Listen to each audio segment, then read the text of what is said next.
Gloire à Jésus, je vous salue frères et sœurs en Christ. Pour le message d'aujourd'hui, nous allons prendre notre Bible. Il sera question de la puissance. Parce que nous sommes en plein dans le programme de la puissance 7. Alors prends ta Bible. Oui, quand nous prenons d'abord Daniel et ses compagnons, les 3 compagnons ont été jetés dans la fournaise ardente. Et ça, c'est la mort. Daniel aussi, la force du lion, c'est la mort. Ils ont été ressuscités. Mais c'est la puissance de Dieu. Ils sont sortis, oui, de la mort. Cette même puissance, elle est là aujourd'hui. Oui, Jésus est venu, mais Jésus est mort, il a fait 3 jours dans le tombeau, il a été ressuscité. Et depuis Jésus jusqu'à nous, il est le même hier, aujourd'hui, éternellement. Dieu continue encore de développer cette puissance. Alors, on va parler de la puissance et surtout même de la puissance 7.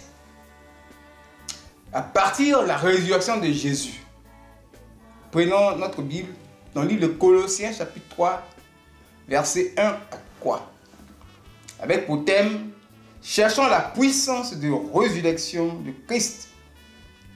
Oui, cherchons la puissance de la résurrection de Christ. Colossiens chapitre 3, verset 1 à 3. Si donc vous êtes ressuscités avec Christ, cherchez les choses d'en haut, où Christ est assis à la droite de Dieu. Affectionnez-vous aux choses d'en haut et non à celles qui sont sur la terre. Car vous êtes morts et votre vie est cachée avec Christ en Dieu. Oui, cherchons la puissance de la résurrection de Christ. Alors, Christ est ressuscité. Qu'est-ce qu'il a fait sortir du tombeau? Mais là, c'est la puissance de Dieu. Christ est mort. Il n'est plus, il est dans la terre. Donc, c'est la puissance de Dieu. Il a fait sortir du tombeau. Alors, surtout, nous allons voir. Bien-aimés frères et sœurs, oui, la puissance de Dieu, elle vient d'en haut. Oui. Comme Paul nous l'a dit. Car le royaume de Dieu ne consiste pas en parole, mais en puissance. Ça, c'est dans 1 Corinthiens 4, verset 20. Alors, nous allons voir cette puissance, comment elle se manifeste, à l'origine de la puissance. C'est très intéressant, oui, d'être avec Dieu. Il faut toujours que cette puissance-là te protège, qu'elle se manifeste. Mais, nous allons voir avec précision comment ça se passe. Et nous allons comprendre puissance 7. Oui. Alors, regardons bien dans Apocalypse chapitre 4, verset 5. On va lire l'origine de cette puissance-là. Jésus est ressuscité. Bien aimé, ce n'est pas en vain. Dieu a développé une grande puissance. Apocalypse chapitre 4, verset 5. Alors, il est écrit... Apocalypse chapitre 4, verset 5. Du trône sortaient des éclairs, des voix et des tonnerres. Devant le trône brûlaient 7 lampes ardentes, qui sont les 7 esprits de Dieu. 7 lampes ardentes brûlaient devant le trône, qui sont les 7 esprits de Dieu. Chaque esprit de Dieu a une puissance.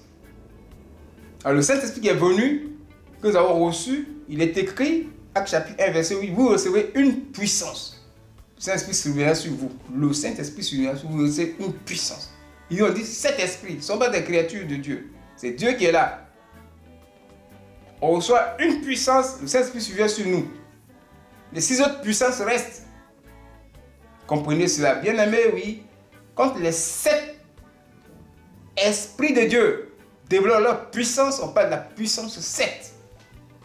C'est comme ça que ça se fait. Oui. Alors, cette puissance-là, elle est venue sur la terre. C'est pourquoi nous en parlons. Lisons Apocalypse 5, verset 6, nous allons voir comment elle est venue sur la terre. Et je vis au milieu du trône et des 4 êtres vivants, et au milieu des vieillards, un agneau qui était là, comme immolé. Il avait 7 cornes et 7 yeux qui sont semblables. Oui, qui sont les 7 esprits de Dieu que Dieu a envoyés par toute la terre. de cet esprit de Dieu que Dieu a envoyé par toute la terre. Vous voyez? Ça nous le dit. Et comment Dieu a envoyé cet esprit par toute la terre? Mais c'est par le Seigneur Jésus-Christ. Et nous allons connaître les noms de ces esprits. Il y a l'Esprit de l'Éternel qui est le Saint-Esprit. Et les 6 autres esprits, on va connaître les noms. Et ces esprits-là étaient avec Jésus. C'est comme ça que ces esprits sont venus sur la terre. Et ça, c'est Ésaïe qui va nous le dire. Oui, Ésaïe 11, le verset 2. Bien, aujourd'hui, nous allons comprendre l'origine de la puissance 7. On parle de puissance 7. On dit, l'Esprit de l'Éternel reposera sur lui. L'Esprit de l'Éternel, c'est le Saint-Esprit. Il reposera sur lui, esprit de sagesse et d'intelligence, esprit de conseil et de force, esprit de connaissance et de crainte de l'Éternel. Il s'agit de Christ. Voici les 7 esprits de Dieu, comment ils sont venus sur la terre. Et Dieu est mort. C'est-à-dire Christ est mort. Christ est dans le tombeau. Le troisième, il est ressuscité. C'est cette puissance 7-là qui s'est manifestée. C'est cet esprit-là. Chaque esprit a une puissance. Oui, on a dit tout à l'heure, le Saint-Esprit, une puissance.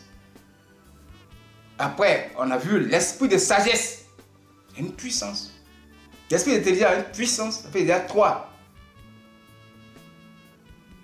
L'esprit de conseil a une puissance. Et jusqu'au 7e esprit, nous avons les 7 puissances de Dieu qui se manifestent. Alors, on parle de puissance 7. Il y a une origine, ça vient d'en haut. C'est ce que nous devons chercher. C'est cette puissance-là qui a la capacité de vaincre le diable. Parce que le diable et tous ces esprits-là ont péché. C'est ceux qui ont empêché Jésus de sortir du tombeau. Si la puissance 7 n'était pas capable de ressusciter Christ, nous ne serions pas aujourd'hui ce que nous sommes aujourd'hui. On n'a pas à avoir autorité sur le diable. Mais la puissance 7 a la capacité, bien aimé, de vaincre le diable sur toutes ses dimensions. Alors, si aujourd'hui, cette puissance nous est présentée, puissance 7, c'est ce que cette image que ça donne. Bien aimé, c'est pour passer à une dimension supérieure, pour vaincre les œuvres du diable. C'est pourquoi la Bible dit que Christ est apparu afin de détruire les œuvres du diable. Les œuvres du diable à un niveau approfondi. Ce sont les hôtels démoniaques qui crient contre nous. Ce sont les prisons spirituelles. Oui. Bien aimé, ces genres de choses sont difficiles à vaincre. Il faut la puissance 7. Oui. Pour avoir le dessus. Alors cette puissance 7, elle ne peut se manifester que si et seulement si tu es agréable à Dieu. C'est pourquoi il ne faut pas, bien aimer, oui, prendre cette puissance 7 indignement. Une fois qu'elle est sur toi, il faut ranger ta vie. Oui, pour avoir la victoire sur l'ennemi. Oui, c'est comme le repas du Seigneur. La Sainte Seine. Ne pas la prendre indignement. Parce que l'homme de Dieu a beaucoup prié dessus. Il y a une grande puissance dans ce repas du Seigneur. C'est la même chose. Aujourd'hui, nous sommes à un niveau supérieur. Nous sommes dans la cérémonie de la puissance 7. Alors, sachant que avec cette puissance 7, nous allons avoir la victoire sur l'ennemi. En même temps, oui, la puissance de Dieu qui se manifeste dans ta vie. C'est cela, c'est ce que ça veut dire. Nous sommes ressuscités avec Christ. Oui, bien aimé, ça sous-entend que Christ est aussi avec ses enfants. Le corps de Christ, ce sont les enfants de Dieu. Une fois que tu acceptes le Seigneur, sache que tu étais vraiment membre du corps de Christ avant la fondation du monde. Et donc, la Bible dit que nous sommes ressuscités avec Christ. Et cette résurrection-là, oui, elle a été faite par la puissance de Dieu. La puissance de Dieu qui est la puissance 7. C'est une onction forte. Oui. Onction 7, on peut le dire. Et donc, nous avons droit à cette puissance-là.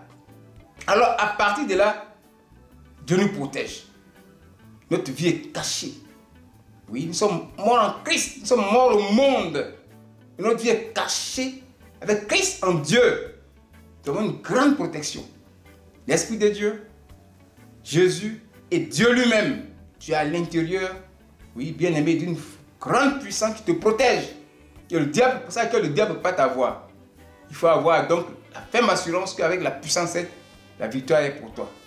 Bien-aimé, c'est ce que ça veut dire. Il faut mourir maintenant au monde. C'est-à-dire, il ne faut plus pratiquer le péché. Tu es mort au monde et tu es vivant en Christ. Voilà ce que nous devons faire. Donc, soignons nos comportements, sachons marcher afin que nous ayons la victoire sur les œuvres du diable. Oui, bien-aimé, pour pouvoir être heureux sur la terre. Voilà la parole telle qu'elle est. Que le Seigneur soit béni au nom de Jésus. Amen.